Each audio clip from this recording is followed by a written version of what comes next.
Le Collège de l'Autorité des normes comptables, ANC, a adopté le 4 novembre 2022 le règlement ANC numéro 2022-6 relatif à la modernisation des états financiers. Cette évolution vise à simplifier et à clarifier les normes comptables. Afin de pouvoir anticiper cette nouvelle réforme, nous allons aborder les points suivants. Le contexte de la réforme ANC 2025, avec sa date d'application, ses principaux objectifs et les changements apportés par cette nouvelle obligation légale. Nous découvrirons ensuite quelques exemples concrets de changements apportés par la réforme. Donc concernant le contexte de la réforme ANC 2025, le règlement ANC numéro 2022-6 a été publié dans le journal officiel du 3 décembre 2023. Il concernera toutes les entités relevant du droit comptable français et s'appliquera obligatoirement aux exercices ouverts à partir du 1er janvier 2025. Dans le cas d'un exercice comptable décalé, par rapport à l'année civile, cette nouvelle obligation suit ce décalage. C'est pourquoi il est bien fait mention d'exercice ouvert à partir du. Les principaux objectifs de la réforme sont faciliter la digitalisation des comptes annuels des entreprises, actualiser les modèles de compte et le plan comptable, simplifier ces modèles pour faciliter les comparaisons. Au niveau des impacts, voici les changements apportés. La suppression de la technique du transfert de charges, la réforme du résultat exceptionnel, des états financiers simplifiés, un plan comptable unifié avec des comptes obligatoires et facultatifs, et une nouvelle présentation des informations dans l'annexe. On constate donc que l'élément central qui génère ces changements est directement lié au plan comptable. Pour rappel, en France, le plan de compte est normé. Il s'agit donc d'une obligation légale. À ce titre, en cas de contrôle, l'administration fiscale, à l'aide du fichier des écritures comptables, donc le FEC, a la possibilité de vérifier le respect de l'application de cette norme. Nous allons vous présenter quelques exemples de changements apportés par la réforme. Il est important de noter qu'il s'agit ici d'une liste d'exemples non exhaustive. Pour plus de détails, ou pour toute question portant sur la comptabilité de votre entreprise, nous vous invitons à demander conseil et à vous rapprocher de votre comptable ou expert comptable. Le premier exemple de changement concerne la suppression de la technique du transfert de charges.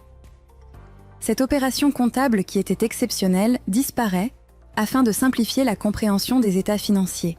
En exemple, nous avons le cas d'un remboursement d'assurance qui auparavant mouvementait le compte 791 de transfert de charges d'exploitation.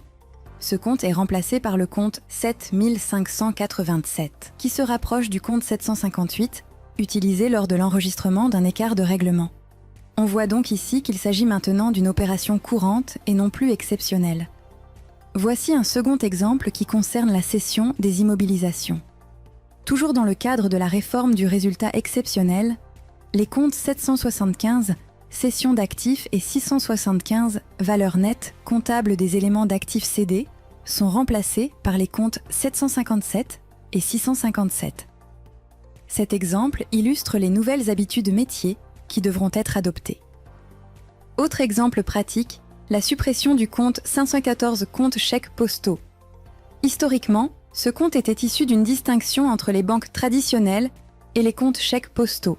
Afin d'uniformiser les fonctions des journaux de trésorerie, ce compte est supprimé au profit d'un nouveau code journal et d'un nouveau compte de type 512.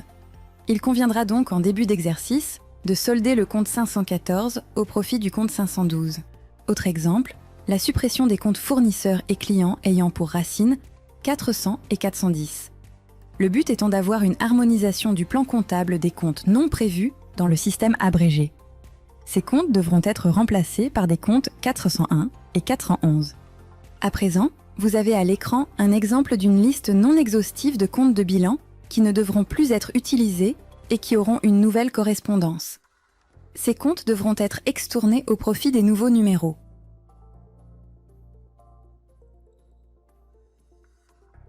Et également, des comptes de bilan qui seront supprimés sans compte de destination. Ils devront donc faire l'objet d'une mise en sommeil après la génération de l'écriture du report des à nouveaux.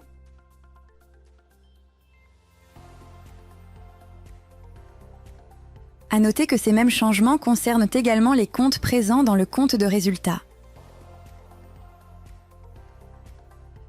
dans la base de connaissances de Sage, une fiche commune est disponible afin de synthétiser les informations liées à la réforme ANC 2025. Cette fiche est disponible dans la section « À la une » des différents produits et se nomme « S'informer sur la modernisation des états financiers, réforme ANC 2025 ». Elle contient également des liens vers l'article présent sur le blog de Sage et vers des fiches détaillant les nouveautés intégrées à chacun des produits concernés. Nous vous invitons à prendre connaissance de ces différents contenus disponibles dans nos outils digitaux, ainsi que les vidéos dédiées à chacune des applications Sage qui intègrent des nouveautés liées à la réforme ANC 2025.